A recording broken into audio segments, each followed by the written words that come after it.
하나님께서 우리의 모든 찬양, 우리의 예배를 받으실 줄로 믿습니다. 오늘도 우리의 예배 가운데 하나님께서 함께 하셔서 하늘의 은혜를 베풀어 주실 줄로 믿습니다. 오늘 이사야 12장의 말씀은 구원의 하나님을 찬양하는 그러한 노래입니다. 이사야는 하나님의 말씀에 불순종해서 자기의 뜻대로 살아가는 백성들에게 하나님의 심판에 대해서 선포했습니다. 그러나 한편으로 이사야 선지자는 절망에 빠져있는 이스라엘 백성들을 향하여서 기쁨으로 하나님 앞에 나아가게 되고 그 하나님 앞에서 찬송을 하게 될 것을 이제 선포했습니다. 오늘 이사야 12장 1절에 보면 주께서 전에는 내게 노하셨사오나 이제는 주의 진노가 돌아섰고 또 주께서 나를 안위하시오니 내가 주께 감사하겠나이다 할 것이니라. 12장 1절에 그렇게 말씀합니다. 이스라엘 백성들이 전에는 하나님의 진노의 대상이었으나 이제는 하나님께서 그들을 안위하시고 보호하실 것이라는 말씀입니다. 즉 이스라엘 백성들이 사랑의 대상이 될 것을 말씀하시는 것입니다. 이스라엘 백성들이 하나님 앞에 범죄하고 죄악대로 살아갔지만 이제는 하나님의 사랑의 진노, 그것이 끝나게 됐을 때 하나님이 이스라엘 백성들을 위로하시고 안위하시고 안심시켜 주신다는 그러한 말씀입니다. 바로 그것에 대한 감사의 찬양을 하나님 앞에서 드릴 것이라고 말합니다. 즉 온 백성이 하나님 앞에서 찬양을 드릴 것을 이제 이사야 선지자는 선포하는 것입니다. 힘이 되시는 하나님, 노래가 되시는 하나님, 구원이 되시는 그 하나님, 그 하나님을 찬양하는 이스라엘 백성들을 기억하면서 나의 힘이 되시고 노래가 되시고 구원이 되시는 하나님을 찬송하는 소리가 우리 가운데, 내 마음 가운데, 여러분들의 가정 가운데, 우리 교회 가운데, 우리 지역 가운데, 우리 나라 가운데 온 열방에 퍼져 나가게 되기를 소망합니다. 이사야 선지자는 구원의 하나님께 감사의 찬양을 하게 될 것을 그가 선포하면서 이제는 한층 더 높은 그러한 큰 희망의 메시지를 선포합니다. 그것이 바로 오늘 이사야 12장 3절의 말씀입니다. 그러므로 너희가 기쁨으로 구원의 우물들에서 물을 길어 올리게 될 것이다. 기쁨으로 구원의 우물에서 물을 기를 것이다. 정직하고 신실한 하나님의 백성들에게 이제는 구원의 우물을 주셔서 그곳에서 물을 길어 먹게 하실 것을 말씀하는 것입니다. 하나님이 우물을 준비하셔서 우리에게 우물을 선물로 주시겠다고 하시는 것이죠. 그러므로 하나님의 백성들이 이제 그 우물에서 물을 길어서 마시기만 하면 되는 것입니다. 우물은요, 제가 사전에 찾아보니까 이렇게 기록을 해놓았어요. 우물은 지하수나 다른 지하의 유체를 지상으로 끌어올리기 위해서 판 구덩이. 사전에는 그렇게 되어 있어요. 국어사전. 그러니까 지하에 있는 물 혹은 다른 유체, 원유도 포함이 되겠죠. 기름. 그래서 그러한 것들을 땅 위로 끌어올리기 위해서 파놓은 구덩이, 그것이 우물이라는 거예요. 땅 속에 있는 물, 즉 깨끗하고 안전하며 먹을 수 있는 물을 길어 올리기 위해서 땅을 깊이 파놓은 그러한 것을 우물이라고 이야기합니다. 하나님은요, 이러한 우물을 아무데나 파놓지 않으셨습니다.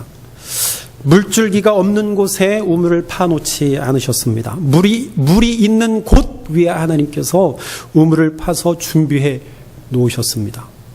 가장 안전하고 가장 깨끗하고 가장 맛이 좋은 물줄기 위에 우물을 파 놓으셨습니다.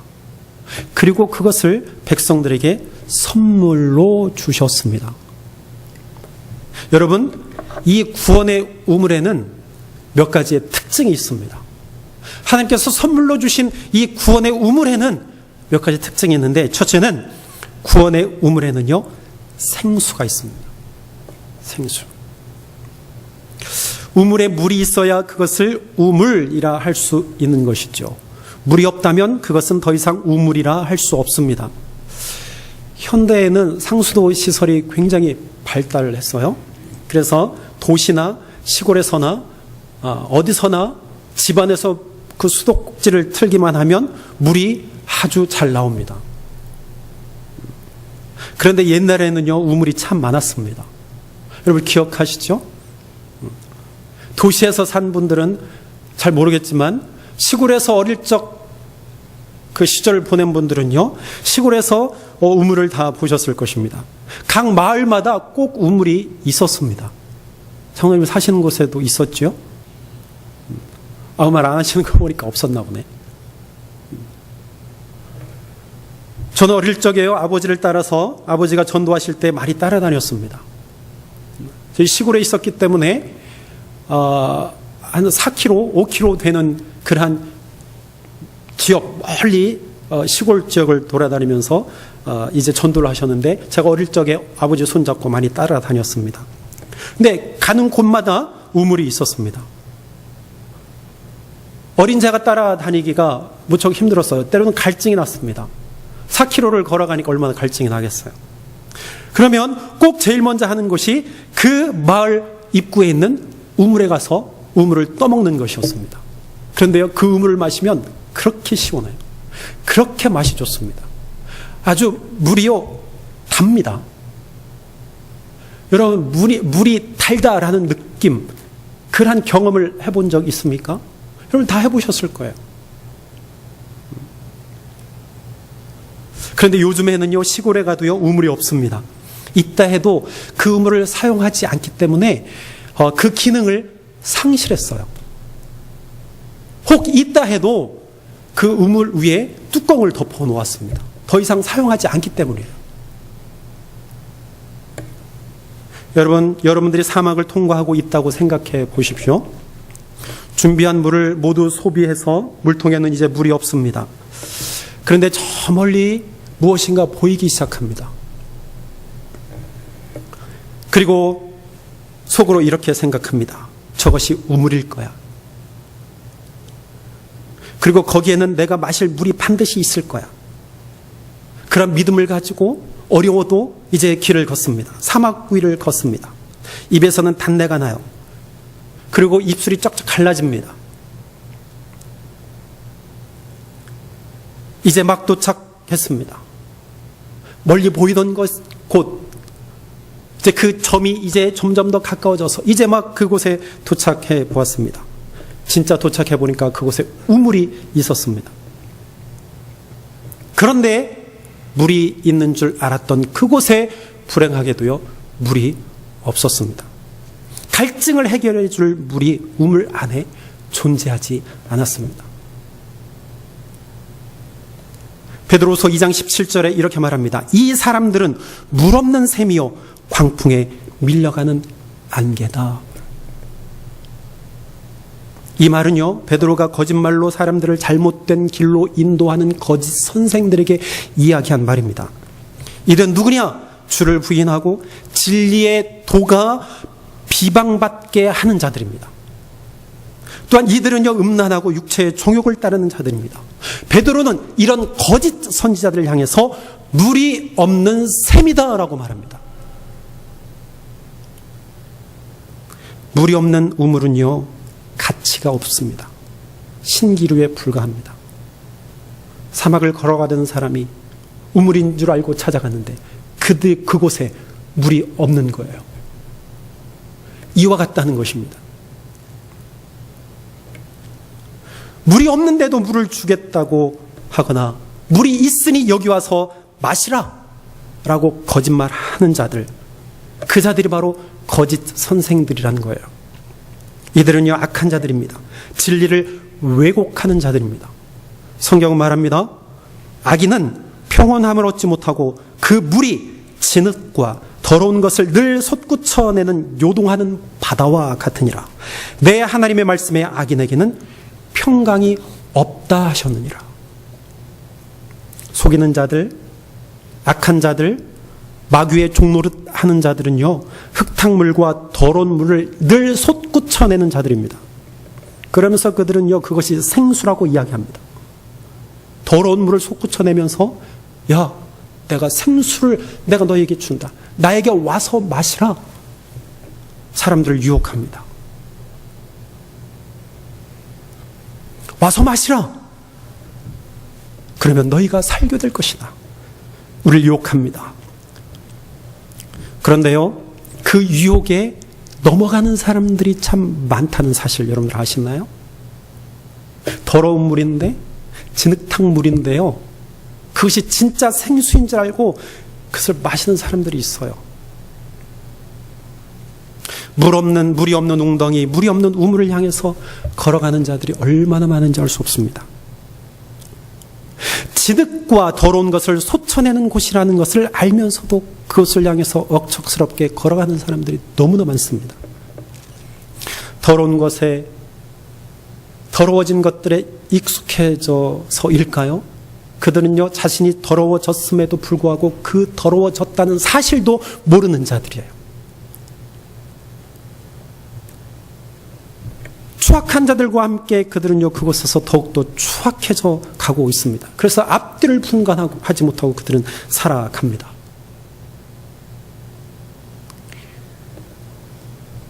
그런데 여러분, 구원의 우물에는요, 진흙탕물이 아니요, 더러운 물이 아니요, 바로 생수가 있다는 사실입니다. 구원의 우물에는 반드시 생수가 있습니다. 먹을 수 있는 맑고 깨끗한 생명수가 있습니다. 여러분, 이 생명수가 누구냐? 바로 예수 그리스도라는 사실입니다. 예수님이 생수예요. 예수님 아니고 다른 것을 가지고 생수라고 하는 자들은 다 거짓된 자들입니다. 악한 자들이에요. 우리를 속이는 자들입니다. 여러분, 그런 말들에 현혹되지 않기를 바랍니다. 미혹되지 않게 되기를 바랍니다. 하나님의 사랑과 하나님의 기쁨과 예수 그리스도의 생명의 물을 마시지 않고 사는 삶은요, 거칩니다. 힘듭니다. 무기력해질 수밖에 없습니다. 예수님은 말씀하셨습니다. 요한복음 4장 14절에 내가 주는 물을 먹는 자는 영원히 목마르지 아니하리니 내가 주는 물은 그 속에서 영생하도록 솟아나는 샘물이 되리라. 예수님께서 말씀하셨어요. 예수님은 자신을 생명의 물이라고 하셨습니다. 그러므로 가장 안전하고 가장 깨끗하고 가장 맑은 생명수가 있는 구원의 우물로 가까이 나아오시기를 바랍니다. 거기에는 생수가 있습니다. 거기에는 우리의 몸과 우리의 마음과 영혼의 갈증을 해결해 줄 수 있는 생명의 물이 있습니다. 거기에는 우리의 얽혀있는 삶과 헝클어진 관계를 회복시켜 줄 수 있는 생명의 물이 있습니다. 구원의 우물은 하나님께서 우리에게 주신 선물입니다. 구원의 우물에는 생명의 물이신 예수님께서 바로 거기에 계십니다. 두 번째는요, 구원의 우물에 있는 생수는요, 하나님의 사람으로 변화시키는 능력이 있습니다. 하나님께서 주신 구원의 우물들 안에 있는 예수의 생수는요, 특별한 생수입니다. 가장 큰 특징은요, 사람의 생명을 살리는 물이라는 거예요. 예수님께서 주시는 물은요, 사람을 새롭게 변화시키는 특별한 능력이 있다는 사실입니다. 예수님과 함께 물에 대한 대화를 나눈 사마리아 여인을 여러분들 기억하실 것입니다. 이 여인은 예수님이 그리스도인인 그리스도라는 것을 알았습니다. 예수가 그리스도라는 사실을 그녀는 알게 됐습니다. 그리고 곧바로 동네로 들어가서 여기 그리스도가 나타나셨습니다. 라고 하면서 마을 사람들에게요, 전도했습니다. 이 여인이요, 본래는 사람들 앞에 나서는 것을 꺼리는 여인이었습니다. 그런데 어떻게 사람들에게 예수가 그리스도라는 사실을 마을 사람들에게 전할 수 있었을까요? 그가 여기 그리스도가 나타났습니다 라고 사람들 앞에서 외칠 수 있었을까요? 그 이유는요, 이 여인이 예수를 만나고 난 이후에 예수가 그리스도라는 사실을 그가 고백하는 순간 그의 마음이 치료되었기 때문입니다. 그의 마음이요, 예수가 그리스도라는 사실을 알고 깨닫고 고백했을 때 그의 마음이 치유되었어요. 그래서 사람들 앞에서요, 예수가 그리스도라는 사실을 그가 전도할 수 있었습니다. 이 사마리아 여인은 항상 자신의 처지를 비판하며 살았습니다. 계속된 남편들의 죽음으로 인하여서 마음에 상처를 입은 여인이었어요. 날마다 낙심만 하며 살았습니다. 그의 미래가요 불투명했습니다. 의지할 사람도 없었습니다. 그 누구에게도 인정받지 못하며 하루하루를 살아갔습니다. 이랬던 그녀에게 새로운 삶의 시작점이 찾아왔습니다. 그 시작점이 누구냐? 바로 예수 그리스도라는 사실이에요. 예수를 만나고 난 후 이 여인의 삶은요, 완전히 바뀌었습니다. 전혀 다른 사람이 되었습니다. 전혀 다른 삶을 살았습니다. 사람을 만나기를 회피했던 그녀가 사람들 앞에서 전도를 하게 되었습니다. 활기찬 모습으로 그는 살아가게 되었습니다. 예수님을 전하는 삶을 살았습니다. 사람들로부터 인정받는 그러한 삶을 살게 되었습니다. 이 여인이 예수님의 생수의심을 믿는 그 순간 그녀는요, 영적인 사람으로 변화되어서 하나님을 찬양하는 삶을 살았다라는 사실입니다.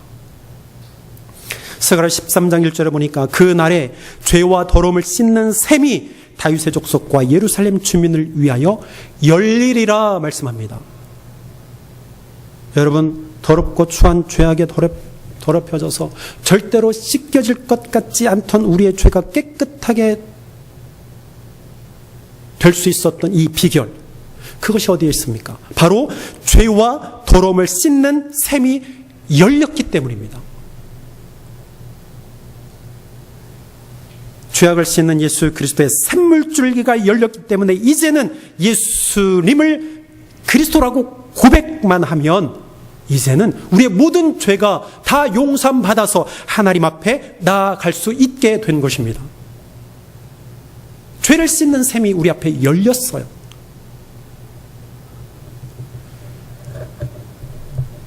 여러분 기쁘지 않으세요? 내가 나를 바라보면 내 죄악이요 절대로 씻겨질 것 같지 않았지 않습니까? 내가 어떻게, 이 죄인이 어떻게 하나님 앞에 나아갈 수 있습니까? 어떻게 나의 더러운 죄악이 씻겨질 수 있는 것입니까? 우리 힘으로, 우리의 능으로, 이 세상에 있는 것들로는 다 불가능합니다. 그런데 우리가 깨끗한 몸으로, 완전한 몸으로 하나님 앞에 나아갈 수 있게 된 것은 바로 죄와 더러움을 씻는 샘이 우리 앞에 열렸기 때문이에요. 바로 예수 그리스도의 피, 십자가에서 죽으신 예수 그리스도의 피, 그 공로로 인하여서 우리의 모든 죄악이 씻김 받은 줄로 믿습니다. 그거 아니면 불가능해요. 그 예수님의 죽으심이 아니면 우리가 어찌 하나님 앞에 갈 수 있겠습니까? 이제는 구원의 우물에서 예수 그리스도의 생수를 맛보는 자마다 이러한 놀라운 은혜를 경험하게 될 것입니다. 예수님께서 한 소경을 만나셨습니다. 그리고 땅에 침을 뱉어서 진흙을 이겨 소경의 눈에 바르시고 실로암 못에 가서 씻으라 말씀하셨습니다. 그 소경은 예수님의 말씀에 순종해서 못에 가서 씻었습니다. 그랬더니 그의 눈이 밝아졌습니다. 아무것도 볼 수 없었던 자가 예수를 만남으로 인해서 밝은 눈을 갖게 되었습니다. 여러분, 예수님을 만나면 기적이 일어납니다. 예수님을 따르면 육신의 질병에서 해방될 수 있습니다. 질병으로 고통받던 수많은 자들이 예수를 만나고 예수를 만지고 예수님의 말씀을 들으면서 질병의 고통 가운데서 해방되어 온전한 사람이 된 것을 우리는 말씀을 통해서 우리는 보게 되어집니다. 여러분, 구원의 우물에 있는 예수님의 생수에는요, 특별한 능력이 있습니다. 사람의 마음을 치유하는 능력이 있습니다. 죄를 씻는 능력이 있습니다. 육신의 질병을 치료하는 능력이 있습니다. 영혼을 구원하는 능력이 있습니다. 믿는 성도들을 악으로부터 보호하는 능력이 있습니다. 관계 회복하는 능력이 있습니다. 삶을 회복시켜 주시는 능력이 있습니다. 구원의 우물에는 구원의 우물로 찾아와 예수 그리스도의 생명수를 마시는 모든 자를 하나님의 사람으로 만드는 특별한 능력이 있는 줄로 믿으시길 바랍니다. 그러므로 성도 여러분, 구원의 우물로 나오시길 바랍니다. 망설이지 마십시오. 지금 당장 구원의 우물로 나와서 그 물을 길어 올려서 마셔야 됩니다.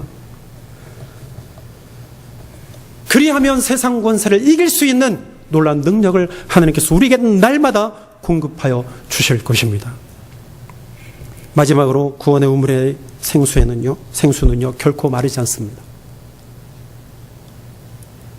마지막 특징은요, 구원의 우물의 생수는 결코 마르지 않는다는 사실이에요. 창세기 26장 12절부터 보면 이삭이요 그랄 땅에서 크게 강성했습니다. 그곳에 블레셋 사람들이 있었습니다. 그런데 그 블레셋 사람들의 표적이 되었어요. 너무 강성해지니까 표적이 되었습니다. 블레셋 사람들은 이제 이삭에게 보복을 합니다. 그 보복이 뭐냐면 우물들을 메꾸어 버리는 거예요. 그때마다 이삭은 그 블레셋 사람들과 대적하지 아니하고 다른 곳으로 옮겨갔습니다. 그리고 그곳에서 어떻게 했어요? 우물을 팠습니다. 그런데 희한하게요, 파는 곳곳마다 물이 나왔다는 거예요. 그리고 그곳에서 또 블레셋 사람들이 그 우물을 메꾸면 또 다른 곳으로 옮겨갔습니다. 우물을 파는 곳곳마다 생수가 터져 나왔습니다. 그래서 그것으로 인하여서요, 이삭은요 점점 더 강성해져 갔다는 사실입니다. 이삭이 어떻게 이렇게 강성해질 수 있었던 것인가요? 그것은 바로 하나님께서 그 우물을 통하여 생수를 공급하셨기 때문입니다. 하나님이 그 우물 안에 생수를 공급하셨기 때문이에요. 하나님께서 공급하신 거예요. 하나님께서 이삭에게 공급해 주셨습니다. 여러분, 이삭의 우물은요 결코 마르지 아니했습니다.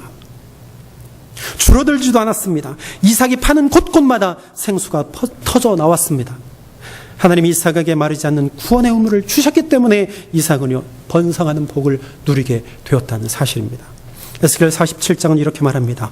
문지방 밑에서 흐르기 시작한 물이요 발목을 채우고 무릎을 채우고 허리를 채우고 건너지 못할 강이 되었습니다.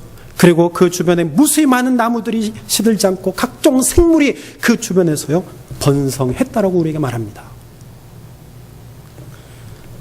여러분, 구원의 우물에서 솟아나는 생명수는 절대로 줄어들지 않습니다. 점점 더 많아집니다. 발목을 채우고 무릎을 채우고 허리를 채우고 건너지 못할 강이 됩니다. 스가랴 14장 8절에 이렇게 말합니다. 그날의 생수가 예루살렘에서 솟아나서 절반은 동해로 절반은 서해로 흐를 것이라. 여름에도 겨울에도 그러하리라. 이 복이에요. 축복입니다. 여러분, 구원의 우물의 생수는 결코 마르지 않습니다. 예수 그리스도의 생명수는요 영원히 마르지 않을 것입니다. 그 마르지 않는 생명수가 오늘도 내일도 영원히 저와 여러분들에게 공급될 것입니다. 하나님의 영이신 성령님께서 오늘도 우리와 함께 하십니다. 그분의 사역은 멈춤이 없습니다. 그분의 역사는 항상 일어납니다. 오늘 이사야 선지자는 우리에게 말합니다. 기쁨으로 구원의 우물들에서 물을 기르리로다. 여러분, 정말 기쁨과 감격이 넘칩니까? 사회생활을 하면서 얻은 온갖 근심, 걱정들을 가슴에 안고 마지못해서 신앙생활을 하고 있는 것은 아닙니까? 즐거움을 하십시오. 기쁨으로 하시기를 바랍니다. 예수 그리스도의 생수를 맛보는 자는요 기쁨으로 물을 길어 올립니다. 그 맛을 모르기 때문에 길어 올리지 못하는 거예요.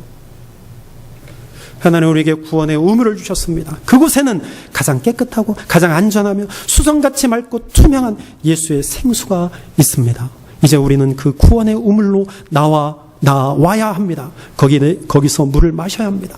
영원히 마르지 않는 그 샘에서 기쁨으로 물을 길어 올려 마셔야 합니다. 예수님은 말씀하십니다. 누구든지 목마르거든 내게로 와서 마시라. 나를 믿는 자는 성경 이름과 같이 그 배에서 생수의 강이 흘러나리라. 여러분, 구원의 우물 깊은 곳에서 하나님의 은혜와 능력과 기쁨의 시원한 물을 날마다 맛보게 되기를 축원합니다. 이 물은 우리의 마음을 새롭게 하고 우리를 날마다 강하게 합니다. 예레미야는 이스라엘 백성들의 죄에 대해서 이렇게 말했습니다. 내 백성이 두 가지 악을 행하였나니 곧 그들이 생수의 근원되는 나를 버린 것과 스스로 웅덩이를 판 것인데 그것은 그 물을 가두지 못할 터진 웅덩이다. 예레미야가 이스라엘 백성들을 향해서 두 가지 죄. 첫째는 생수의 근원이신 하나님을 버린 것. 두 번째는 하나님을 버리고 스스로 웅덩이를 판 거예요. 스스로 웅덩이를 파서 물을 가두어 보겠다고. 그리고 그곳에서 그 물을 마셔보겠다고. 스스로 웅덩이를 판 거예요. 그런데 예레미야는 분명히 말합니다. 그 웅덩이는 물을 가두지 못할 터진 웅덩이다. 혹시 내가 터진 웅덩이를 지금 가지고 있진 않습니까? 보십시오. 여러분들은 이제 어떻게 하시겠습니까? 영원한 생수의 근원이신 하나님을 버리시겠습니까? 아니면 구원의 우물에 나와서 예수의 생수를 마시며 믿음으로 살아가시겠습니까? 기도하겠습니다.